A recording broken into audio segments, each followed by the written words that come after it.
வணக்கம். நாம இப்போ அற்புதமானதும் அதிசக்தி வாய்ந்ததுமான ஒரு விநாயகரினுடைய வடிவத்தை பற்றி பார்க்க போறோம். இந்த விநாயகருக்கு வாஞ்சா கல்பலதா கணபதி அப்படின்னு பேர்.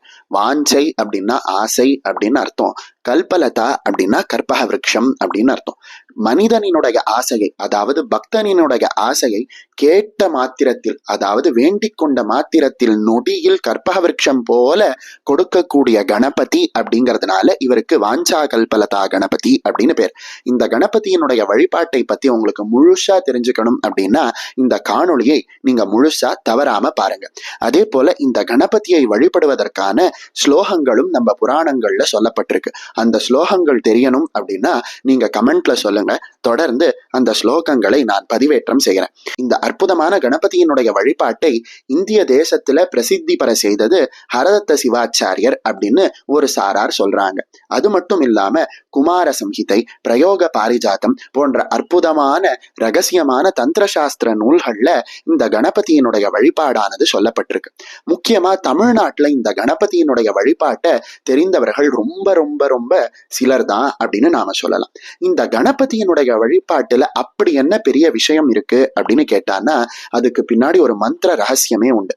எந்த ஒரு மந்திரத்தையும் தனியா ஜபிக்கிறதுக்கு பதிலா பல சக்தி வாய்ந்த மந்திரங்களோடு சேர்த்து நாம ஜபிக்கும் பொழுது அந்த மந்திரம் அபரிமிதமான பலனை கொடுக்கக்கூடியதாக இருக்கு.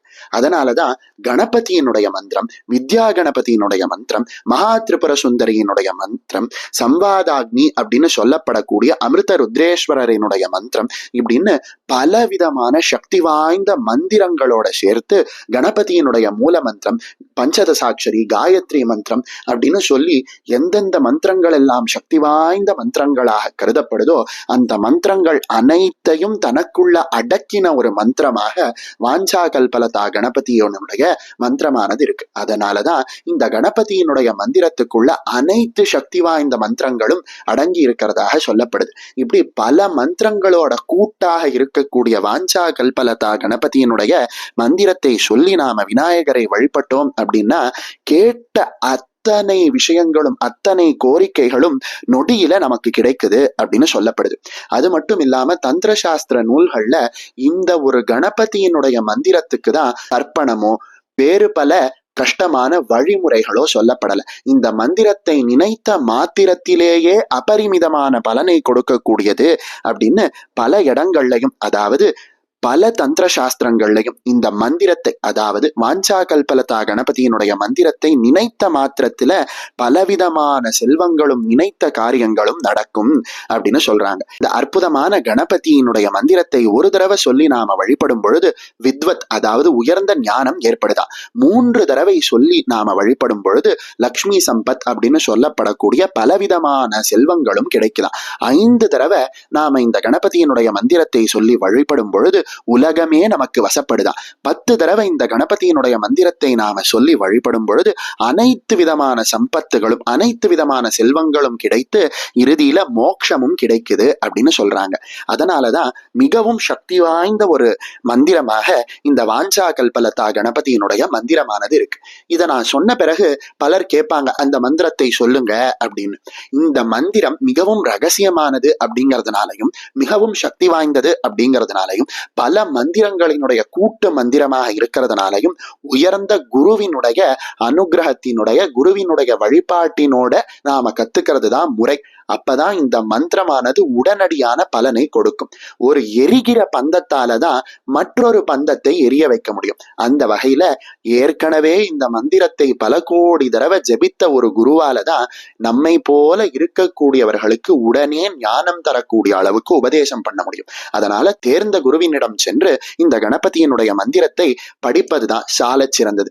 சரி, எல்லாராலையும் இந்த கணபதியினுடைய மந்திரத்தை சொல்லி வழிபட முடியாது, அப்ப என்ன பண்ணலாம் அப்படின்னா பல ஸ்ரீவித்யா உபாசகர்கள் வாஞ்சா கல்பலதா கணபதியினுடைய யாகத்தை பண்றாங்க. இப்படி இந்த கணபதியினுடைய தத்துவங்களை பூரணமாக தெரிந்து கொண்டு மந்திர சாஸ்திரங்கள் சொன்ன பிரகாரம் இந்த கணபதியினுடைய யாகத்தை செய்யக்கூடிய அந்த இடத்துல நாம போய் உட்கார்ந்தோம் அப்படின்னா கூட இந்த கணபதியினுடைய அருளானது அபரிமிதமாக கிடைக்குது. இந்த கணபதிக்கு யாகம் செய்யும் பொழுது அன்னம், பொறி, கரும்பு துண்டு, தேங்காய் துண்டு, பூசணி துண்டு, தாமரை புஷ்பம், குங்குமம், நெய், லட்டு போன்ற பல திரவியங்களை பயன்படுத்தி ஹோமம் செய்யறாங்க.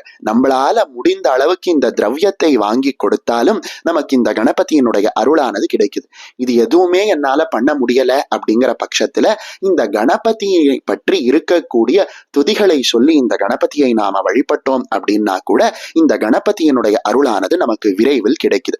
அது மட்டும் இல்லாம இந்த அற்புதமான மந்திரத்தை நமக்கு கொடுத்த அந்த மகரிஷி யார் அப்படின்னு கேட்டான்னா கணக அங்கீரச ரிஷயக அப்படின்னு சொல்லப்பட்டிருக்கு. அதாவது கணக மகரிஷி, அங்கீரச மகரிஷி இப்படின்னு பல மகரிஷிகள் கூட சேர்ந்து சொன்ன மந்திரம் அப்படிங்கிறதுனால இந்த மந்திரமானது சக்தி வாய்ந்ததாக இருக்கு.